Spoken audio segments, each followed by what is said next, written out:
Let's take another look at something from the life of David today from 1 Samuel chapter 18, verse 11. This is after David's great victory over Goliath. This is what we read. And Saul cast the spear, for he said, I will pin David to the wall.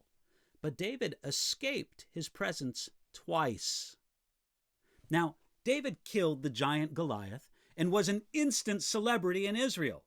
Yet he continued faithful service to King Saul, playing music when Saul was tormented by God's correction to his rebellion. This same music ministry once soothed Saul and made him refreshed and well, giving him relief from the distressing spirit. That's described in 1 Samuel chapter 16, verse 23. But now, by chapter 18, it was of no effect at all. And Saul even responded to David's music ministry with a murder attempt. David's music ministry or heart didn't change. Saul changed, and he changed for the worse. Saul refused to receive from David's ministry, and that refusal set the stage for this kind of violence. Saul decided to kill David, and he tried his best by throwing a spear at the young man who only had a musical instrument in his hand to defend himself.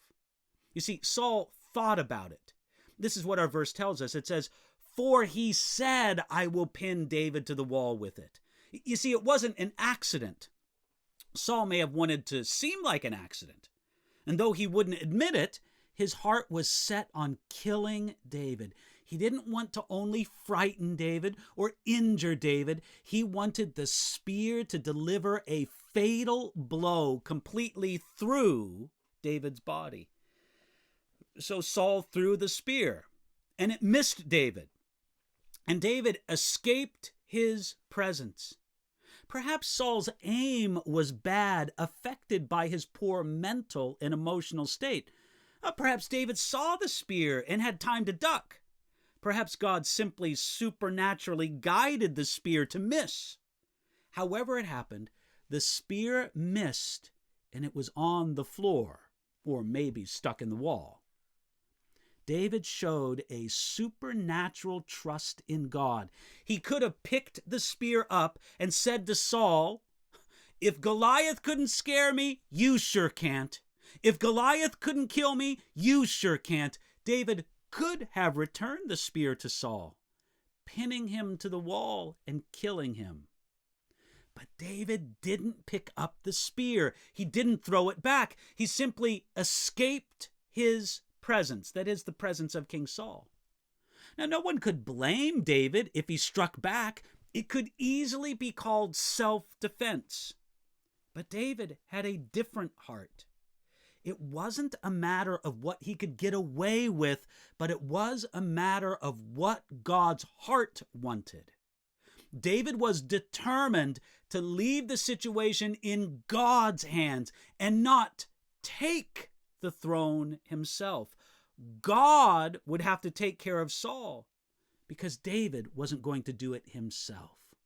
David said something like this, Lord, you put Saul on the throne, and I know that I'm supposed to be the next king because you gave me your promise and your anointing, but getting Saul out of the way is your business. I won't touch it because he is an authority appointed by you. You started his reign, so you have to end it.